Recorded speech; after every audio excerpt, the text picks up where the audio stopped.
Daemon has ambition, yes, but not for the throne. He lacks the patience for it.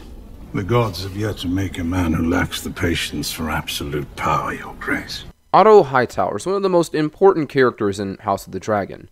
He's the father of Queen Alicent, former hand of King Viserys, grandfather of King Aegon, Daemon's rival for some odd reason, and the entire reason that Team Green even exists in the first place.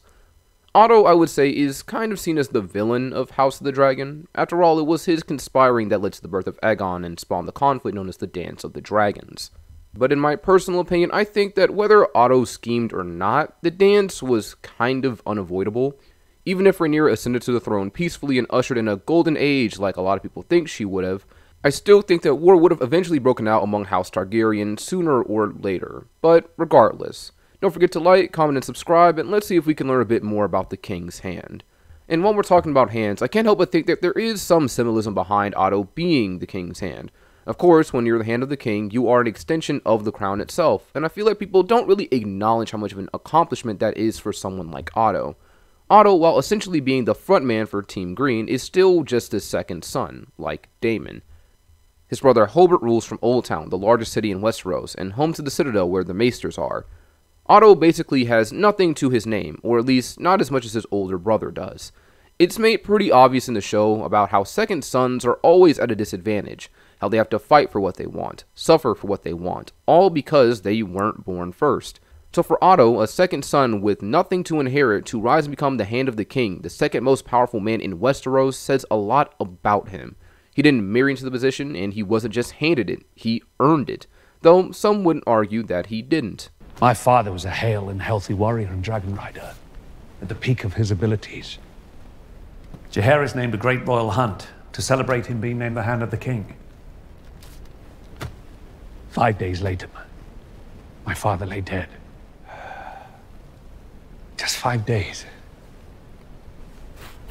You went from being another man in Jaehaerys' court to the second most powerful man in the realm.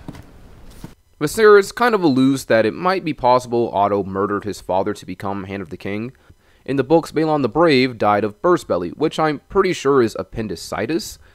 Otto is definitely capable of murder and isn't shy about it, but killing Prince Balon does seem like a bit of a stretch to me, especially since Viserys welcomes him back years later without an issue.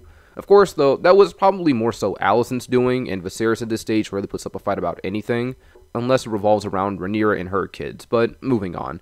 Otto being hand has some symbolism to it that's actually made fairly clear in the show by his granddaughter, Helaena.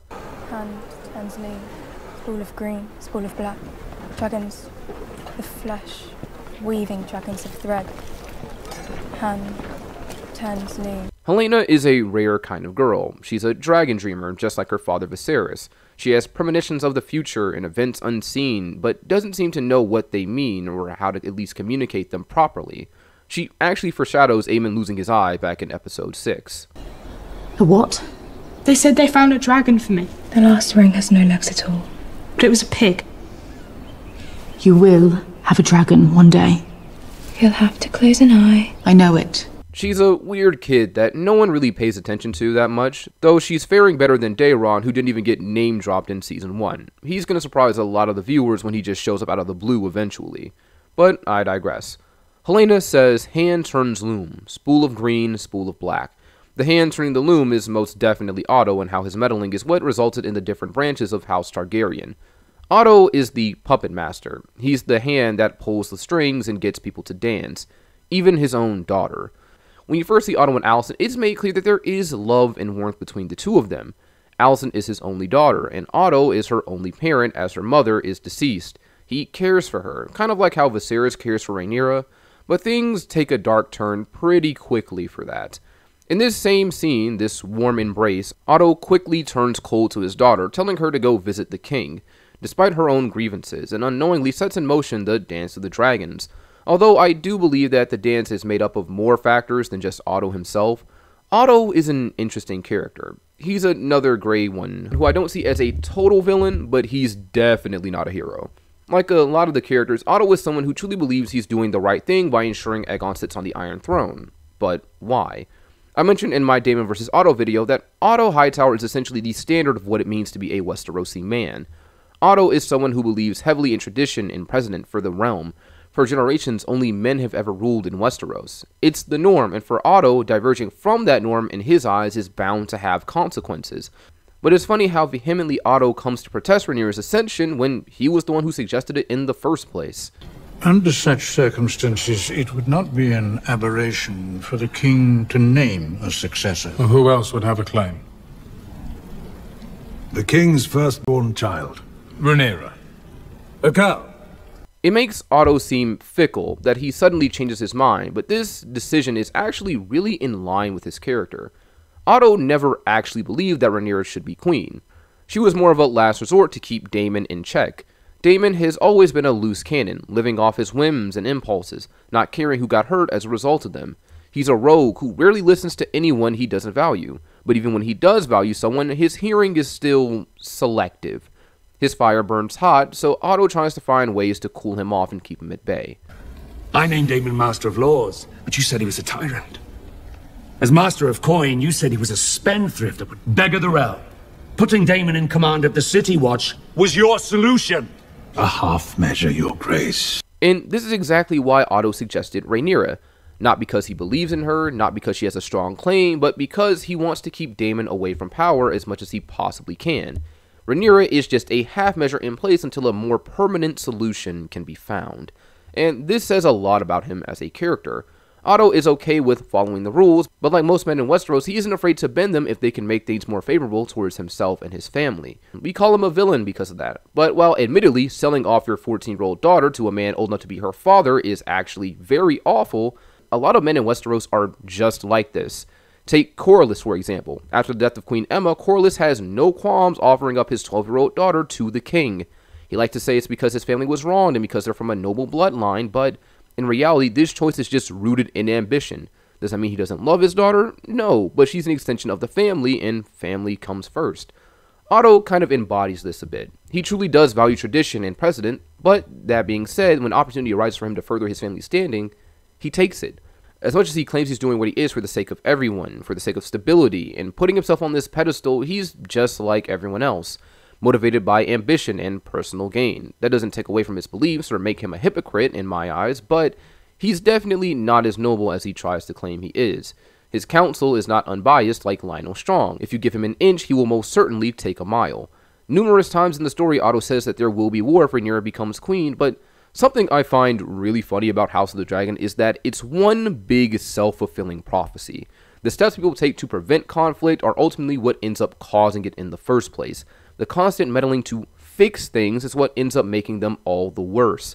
As a wise turtle once said, "One often meets his destiny on the road he takes to avoid it."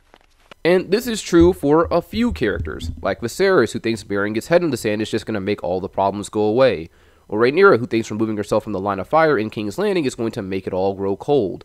And of course, as mentioned before, Otto. He thinks his endless schemes and plots are going to save the realm, but in reality, he's just putting it in even more danger and potentially dooming this house as a result. It's one of those cases where he's too smart for his own good.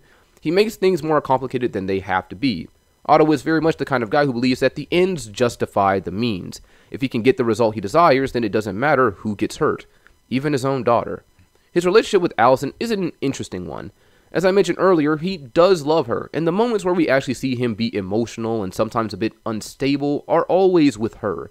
But there are multiple instances in the story where Alicent, despite being the queen, is little more than a pawn to him. She's a chess piece for him to move around as he pleases. A great example of this is when the king goes hunting. Otto meets Alicent and he starts immediately talking about Aegon and praising him, saying that Alicent has fulfilled her duty. Here's that same daughter struggling to be comfortable, struggling to stand and walk on her own, and yet all Otto does is talk about business and his expectations. And just like when Alicent was 14, completely ignores the struggles that she's going through. I may be reaching a bit, but this is my interpretation of the way Otto views people, and it's that he doesn't. Otto Hightower doesn't actually see people, or at least he doesn't actually see them for who they really are. He sees them for their positions, what they can gain, what they can give, their image, and what contributions they can give to society. Everything else is secondary. This probably plays into why he doesn't like Daemon. Aside from him just being an asshole for no reason, Daemon contributes nothing to society. He's abrasive and impulsive, and above all else, he can't be controlled. A rogue element in Westeros' well-oiled machine, and it's its job to keep that machine well-oiled and running, especially since he's Hand of the King and Viserys barely does anything. This is also why he doesn't seem to actually understand Alicent as a person. He sees her as his daughter. He does care for her, but more than that, he sees her as a lady, and ladies have duties to get married and further the family line and help forge alliances. He just lumps her in with everyone else because he wrongfully believes his perception of her is who she is. She's a lady. She wants to get married. She wants to have kids. She wants to be queen because that's what ladies do, but not his daughter, and he fails to see that. We've relied on one another these many years, and now it is the good of the family that we both desire. Whatever our differences, our hearts remain as one. Oh, our hearts were never one. I see that now. Rather, I've been a piece that you moved about the board. If that is true, then I made you Queen of the Seven Kingdoms. Would you have desired it otherwise? How could I know? I wanted whatever you impressed upon me to want. Otto is a great manipulator. At least he is when it comes to his daughter. He masks his wants and desires out as the wants and desires of others, and then questions them when they don't believe in the vision he's laid out for them. Otto is very big on honor and duty, and I think this comes from his relationship with his brother Hobart. In episode 3, Otto seems resigned to the fact that Aegon will not be heir, but his older brother comes along and says otherwise. It is Aegon's second name day. His infancy is behind him.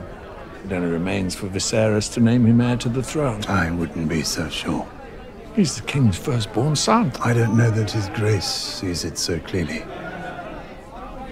Then it lies with you to make him see it, Lord Hand. It's the first time we actually see Otto not in control. Despite being Hand of the King, he's still the younger brother, and he too is bound by duty to his own family, in the same way that Alicent is the queen but still has to give in to her father, until she decides otherwise. Unlike Otto, Alicent will always be queen. She will always have respect and power, unlike her dad, whose badge can just be ripped off and he can be sent away at any time. Now, it's easy to make Otto out as this overall terrible guy who's just hungry for power, but you have to give him credit where it's due. He is a good hand, much more so than Daemon would have been, and I'm going to stand by that. While he is self-serving and aggressive and a bit trigger-happy at times, Otto's motives and decisions always have a purpose, and the realm is at the heart of them, not just power and greed like most people believe. He does try to find alternatives to the succession dispute Viserys has caused outside of just killing and usurping Rhaenyra, at least in the earlier parts of the series. For example, he suggests Aegon and Rhaenyra getting married. The notion may sound ridiculous given that Aegon is only 2 at the time, but it actually makes sense. Rhaenyra is the named heir, but Aegon is the king's son and therefore the expected heir. To have them marry and combine their claims could potentially prevent a dispute in the future between the two of them. Peace through blood without it being spilled. And then, even when he hears the news of Rhaenyra and Daemon in the brothel, he actually hesitates to say something because he knows the ramifications of an accusation like that. But still, he knows he has to say something. Putting Aegon aside, the princess should not be seen in brothels by the common folk. It's a terrible look for the heir, but that's also very funny because Aegon does far worse in the streets of King's Landing when he gets older. But the point I'm getting at here is Otto isn't purely selfless, but he's also not purely selfish. Everything he says and does has a purpose, be it for himself or be it for the realm, and sometimes the two just happen to align. Still, Otto is not a hero, but he's not a mustachio villain. He's the typical Westerosi man, valuing and protecting the system he was brought up in, but also not afraid to use the system for his own personal gain as well. And that's about it. I hope you guys enjoyed. Don't forget to like, comment, and subscribe, and the Empyrean will see you next time.